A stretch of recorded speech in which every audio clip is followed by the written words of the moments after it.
Now, there's this moment in the documentary that I just think is probably one of the most powerful / painful moments in the whole film.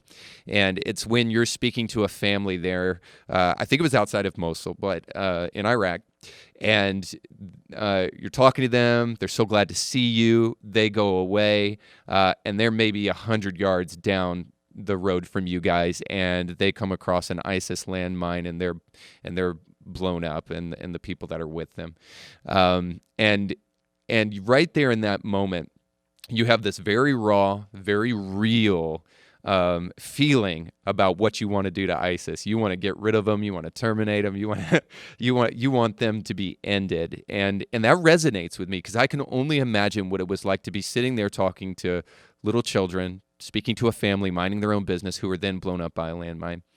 But then there's also something else that resonates with me, is you have this very, very tender moment later that night where you're angry, you're upset, and you take some time and you open up God's word, and immediately, without trying to, you turn to that passage where it says, "Vengeance is mine, saith the Lord."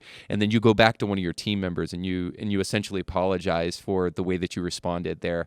Now, first of all, I think that takes Jesus. If anybody doesn't believe in miracles that's watching or listening, that response takes the strength of Christ and God inside of you to make that response, because I can only imagine how frustrated and angry you must feel trying to help these people, and then them just to be senselessly killed or attacked like that. But that does bring me to this question of kind of something that you address in the film a little bit, and I've heard you answer it multiple different times, and I just love your answer to it. So I'd love for you to share it here with us, and kind of what your stance is on being an armed combatant, or at least an armed relief worker, and when force is necessary.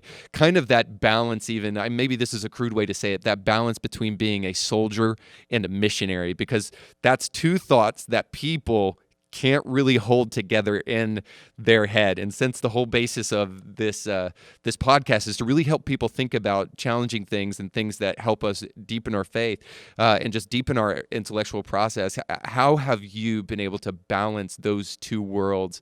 And maybe they're not as separate as we think they are, but the two worlds of being a missionary and being a soldier. First, I'd like to say what you mentioned.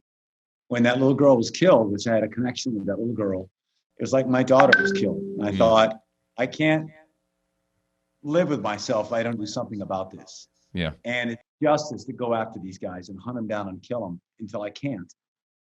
Isn't that right? And it felt right. And I prayed, God, show me the truth of what happened today. And I was sure, along with sharing the love of Jesus and giving out food and medicine, we're going to kill as many ISIS as we can. Not because we're Superman, not because we're righteous, because it's so wrong.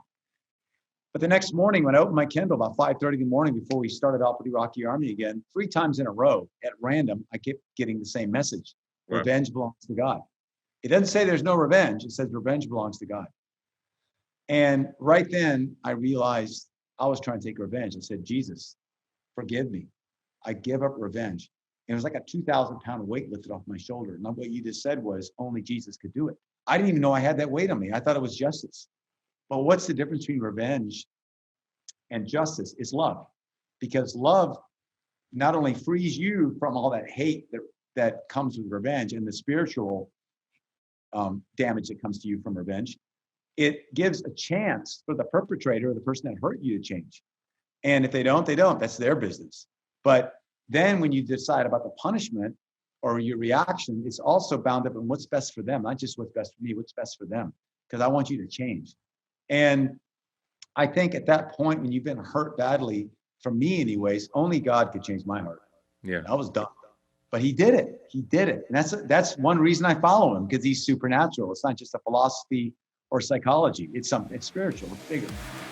You can catch brand new episodes of Indie Thinker with Reed Euberman every Monday, and weekly bonus episodes to keep you thinking throughout the week.